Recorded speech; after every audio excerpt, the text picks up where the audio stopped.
What's up, everybody? I'm DJ Ad McCree of Track Camp ENT, and this is kind of like somebody asked me this question, and I kind of wanted to elaborate on it. It was an email. They asked me not to share it on the channel or whatever as like their name at least on the channel, and they was like, DJ Ad, what do you think is more important, the beat or lyrics?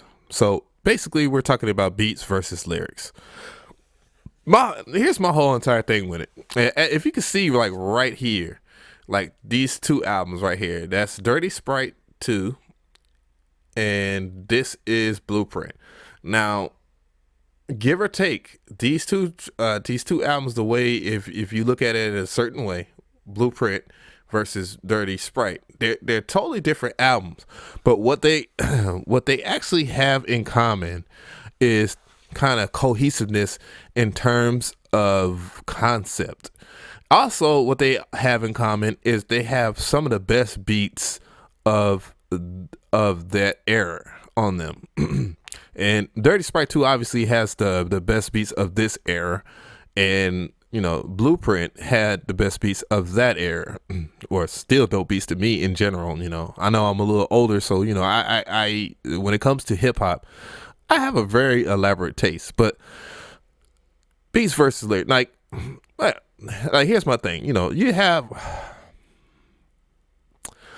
artists that are really really talented. They especially when it comes to rappers. This day and age, we have rappers that kind of they're good, but they're not great. And for the love of them, they really can't establish like a solid fan base because, in general, like they're more interesting than their own music sometimes. And that kind of sounds like it's off topic from beats versus lyrics, but when it comes down to it, lyrical content does matter. It really does matter. You can in some instances have great beats, and that will hold the weight. But in general, if you don't have a good balance of both of them, your album is gonna go to the wasteland. People are gonna kind of forget. You know what I'm saying? Like that's kind of the reason. And this by no means is trying to be disrespectful to this guy or whatever, but that's kind of the reason why I didn't like To Pimp a Butterfly by Kendrick Lamar. Kendrick Lamar himself I believe he's a fantastic artist. I know a lot of people feel like, and this is coming from just a music producer standpoint. I mean, it's just my opinion, but I didn't like the beats on the album, and though I have listened to it and I reviewed it, I wrote a blog review on it, and I didn't trash the album or anything like that because concept wise, I thought the album was great. But a lot of people kind of overhyped that album and was saying, "Oh man, it's phenomenal! It was the best thing since sliced bread." And to me, I was just like, "Well, the beats were kind of hit and miss, and but overall, it was cohesive." Cohesive, just like Jay-Z Blueprint and, Dirty Sprite 2, which, a lot of people, when it comes down to, a lot of people don't like Future. They feel that he mumbles and or whatnot. You can't understand anything he's saying or whatever. I'm so over that, but, and how can you judge somebody like Future towards Kendrick Lamar is what I know a lot of people are going to feel like, hey, you didn't gonna feel it. But anyways, and when we're gonna go and I'm gonna talk about like beats, beats is cool. Don't mean that you could, have a bunch. Like I said, you can't have a whole bunch of dope beats and then just be doing whatever. And I'm just gonna like it, I mean, most people aren't gonna really just dig that or whatever. Now, your music lovers, your average music lovers and listeners, they're gonna gravitate, towards the beat first. And then the lyrics are gonna kind of kick in. You have your extreme hip hop folk that will really, they don't really care if the beat is wanging in your subs in your car or whatever. They're 100% might listen to it just for the culture of it. You know what I'm saying? But you can't have just a trash ass beat and expect people just to listen to your lyrics. A lot of people, if we're going to kind of dig into the whole entire Biggie and Tupac era, they had some of the best producers in the game at that time, and a lot of their monumental songs had great production. So overall, you have to have a kind mixture of both. You know what I'm saying? That's just my opinion. Yeah, but however, a great beat does carry you far. I think in 2015, you can actually, well, really just not 2015, but in the latter days of the 2010s or whatever, you're starting to see a lot of producers get the spotlights that they didn't get within the early 2000s or whatever. You did know who the Neptunes were, but that was only because the Neptunes, they wrote songs along with their tracks and stuff like that. They ended up, and then we're going to speak on the Neptunes or whatever. Pharrell, for those who kind of and just don't know who the Neptunes are anymore because of Chad Hugo and Pharrell, but they still work together. But they had their presence because Pharrell was on the hook on almost every one of the Neptunes productions and whatnot, and they almost produced like 90. I think they produced 90% of the music around that time, and within the 2000 to 2005 era. I mean, it was back-to-back hits and whatnot. They got that prominent.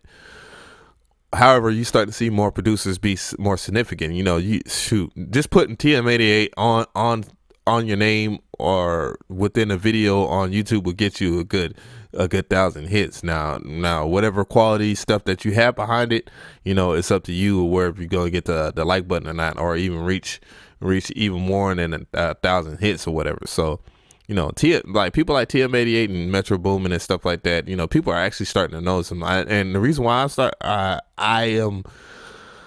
I say them with because I always mention them on this channel, but because there's like people that I know that really don't give a flap about the technical side of music that actually knows who Metro Boomin is and actually knows who TM88 is. So that lets your beats really do matter. Your production matters. You know what I'm saying? So, but in what I hope for in 2016 is that the lyrical content kind of gets a little bit gets better, because especially within the region I'm in the South, I kind of feel like that there are artists now. There are artists. You got Big Crit, and which does his own production, and it's above average production. It's not 100% something I would rock, but I think it's dope. You got Killer Mike, which is much older than the Crits and on all that, and I'm pretty sure I'm leaving out some people as well.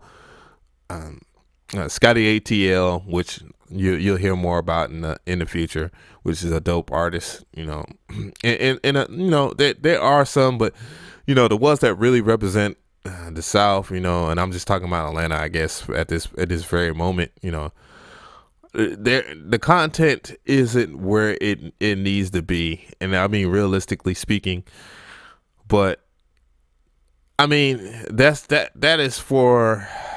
I mean, I don't know what music really or lovers do. What do you like? Does the beat matter to you more than the lyrics? Because to me, it has to be a healthy medium between that. And I say that because, I got Blueprint right over there. I got Dirty Sprite 2 over there, and they're kind of the they're equilibriums of beats and lyrics. You know what I'm saying? Those are probably the best. And if I could, I would have like a lot of Outkast, Aquemini up there. I think that deserves to be up there, but I don't have the case for that anymore. In terms of just Outkast, a Goody Mob album would be up there. Soul Food definitely would be up there. UGK album. I mean, you can pick one of those. Scarface and The Fix would be an album that has perfect balance of great beats and lyrics. But yeah, we just need more artists to come with the concept, kind of just like leave the club a little bit and come with some deep stuff. It's not hard, man. A lot of the songs right now just seem like they're 20-minute songs. Like they just took like 20 minutes to actually record the songs versus in the studio. and it is what it is. Just a little deeper than that. I think Southside is on the verge. If you haven't been listening to the Southside, or AKA Young Sizzle of 808 Mafia, he's on the verge of kind of blending, the clubness with the depth, and bringing different textures to hip hop. For what it's worth, for modern day hip hop. So we're getting there. I actually have 2 or 3 artists that I'm working with right now. Like, I work with a lot of independent artists, but there's people that are a bit on my radar that I think are going to be very significant in 2016. There's not a shameless plug there, but yeah. What do you guys think? Beats or the lyrics, man? Like, do you think the beats are more important than the lyrics? It should be interesting coming from producers. But that's basically about it. So if you like this video, give it a like. If you have any comments, please leave a comment. Hey, let's discuss it. And subscribe. Hey, I got plenty of other videos. If you haven't subscribed to any of my other videos and checked out my other videos, and you need, a good reason to subscribe to my video channel. So check me out. I'm DJ Al McCree, and that's about it. That's my topic. Watch me press this button.